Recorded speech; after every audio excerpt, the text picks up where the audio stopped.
వెండి కరుంబేశ్వర ఆలయం సిమెంట్కి అంకితం చేసిన పవిత్రమైన ఆలయంలో ఇది ఒకటి. ఇది తమిళనాడులోని అమ్మపెట్టె అనే గ్రామంలో ఉంది. ఈ ఆలయంలో శివుడు కరుంబేశ్వరుడుగాను, అమ్మ అంబికాదేవిగా పూజింపబడతారు. ఇక్కడ స్వామి షుగర్ వ్యాధిని నయం చేస్తాడనేది నమ్మకం. ఆలయంలో ప్రధాన లింగం చెరుకు కాడలతో చేయబడి ఉంటుంది. అందుకే దీన్ని కరుంబేశ్వరుడు అంటారు. కరుంబు అంటే చెరకు. ఈ ఆలయం దాదాపు 5000 సంవత్సరాల పురాతనమైనదిగా చెబుతారు. మరియు శ్రీకృష్ణుడు స్వయంగా శివలింగాన్ని ప్రతిష్ఠించాడని నమ్ముతారు. ఈ ఆలయం ఉన్న ప్రాంతం పూర్వం చెరకు మరియు నందివర్ధనం చెట్లతో కప్పబడి ఉండేదట. ఈ ఆలయం తమిళ శైవులైన నాయనార్ల ద్వారా కీర్తింపబడిన 275వ పాదల్ పెట్రస్థంలో ఒకటి. కరికాల సోలన్ అనే రాజు దీన్ని పునర్నిర్మించారు. ముసుకుండ చక్రవర్తి ద్వారా ఈ ఆలయం మొట్టమొదటిగా కనుగొనబడినది. షుగరు వ్యాధితో బాధపడే భక్తులు ఇక్కడ స్వామి పాదాల చెంత చక్కెరను సమర్పిస్తారు. ఈ ఆలయంలో శివలింగం చెరకుకాడు గుత్తి రూపంలో ఉంటుంది. ఈ ఆలయం దేశంలో మధుమేహ వ్యాధిని నయం చేసే ఏకైక ఆలయంగా భక్తులు నమ్ముతారు. ఈ ఆలయాన్ని మొఘల్ రాజులు దాడి చేయటానికి వచ్చినప్పుడు చీమలు ఆలయాన్ని రక్షించాయని కూడా నమ్ముతారు. ఈ ఆలయం షుగర్ వ్యాధి నుండి ఉపశమనం పొందటానికి కోరుకునే భక్తులకు ఒక పవిత్రమైన గమ్యం. స్వామికి అభిషేకం చేసిన విభూదిని ఇక్కడ ప్రసాదంగా ఇస్తారు. ఈ విభూదిని 24 రోజులు క్రమం తప్పకుండా నిష్ఠతో మడితో ప్రతిరోజు ఉదయం దేవుడికి పూజ చేసి దీపం పెట్టి పరగడుపున గ్లాస్ నీటిలో చిటికెడు విభూది వేసుకొని సేవించాలి. ఏమిటండి ఇలా తాగిన వెంటనే షుగర్ నయమైపోతుందా అనుకోవచ్చు. అలా కాదండి. ఏంటంటే షుగర్ 500 అలా ఉన్న వాళ్ళు ఏంటంటే క్రమం తప్పకుండా 24 రోజులు ఇది చేయటం వలన మన షుగర్ లెవెల్స్ క్రమేణా తగ్గుతాయి అన్నమాట. 5000 సంవత్సరాల నాటి క్రితమైన గుడి అంటున్నారు. అప్పుడు షుగర్ ఎక్కడుందండి? అదేనండి చెప్తున్నా. 5000 సంవత్సరాల నాటు మధుమేహం అనే వ్యాధి లేదు.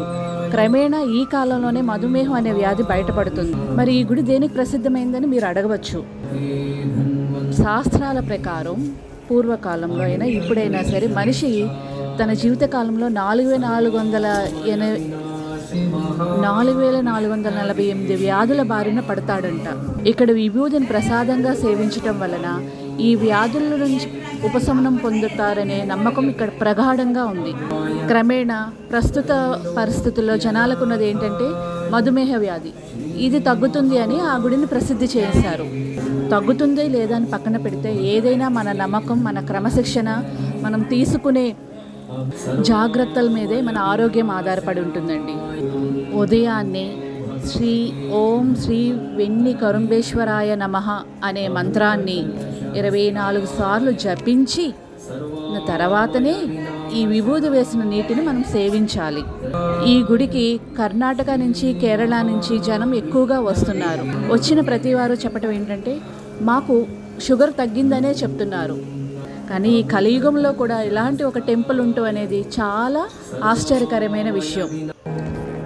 మన శరీరంలో మనం చేసే ధ్యానం వలన చక్రాలు యాక్టివేట్ అవుతాయి. అందులో ముఖ్యంగా మణిపూరక చక్రం అనేది మన శరీరంలో ప్యాంక్రియాస్ అండ్ అటినల్ గ్లాండ్ను యాక్టివేట్ చేస్తుంది. ఈ మణిపూరక చక్రం యాక్టివేట్ అవటం వలన ప్యాంక్రియాస్ అండ్ అటినల్ గ్లాండ్ మీద పనిచేయటం వలన ఇవి రెండు మన బ్లడ్ షుగర్ లెవెల్స్ని కంట్రోల్ చేస్తాయి. దానికి అనుగుణంగానే మన భారతదేశంలో ఉన్న టెంపుల్స్ ఒక్కొక్క వ్యాధికి నయం చేయటానికి ఇదవుతుందని శాస్త్రాలు చెబుతున్నాయి. ఈ వెన్ని కరుంబేశ్వర టెంపుల్ అనేది మణిపూర్వక చక్ర స్థానాన్ని యాక్టివేట్ చేయటంలో చాలా పవర్ఫుల్ అని చెబుతారు. మనం ఈ విభూదిని ప్రసాదంగా తీసుకునేటప్పుడు కూడా ఈ మణిపూర్వక చక్ర ఉండే స్థానంలో మన చేతిని పెట్టి ఓం శ్రీ వెన్ని కరుంబేశ్వరాయ నమః అనే మంత్రాన్ని 24 సార్లు పఠించిన తర్వాతే ఈ ద్రావణాన్ని మనం తీసుకోవాలి. కొంతమంది ఇది మూఢనమ్మకం అనుకోవచ్చు, ఏంటి ఇది అనుకోవచ్చు. కానీ అండి, ఇక్కడికి వచ్చే జనాలు, ఇక్కడికి వచ్చే భక్తులు నేను స్వయంగా చూశాను. వాళ్ళ అనుభవాలను స్వయంగా చెప్పారు. చాలామందికి ఈ వ్యాధి నయం అవుతుందంట. మనం కూడా ప్రయత్నిస్తే ఏముంది, అంతా సర్వేశ్వరుడి దయ. ఓం నమః శివాయ.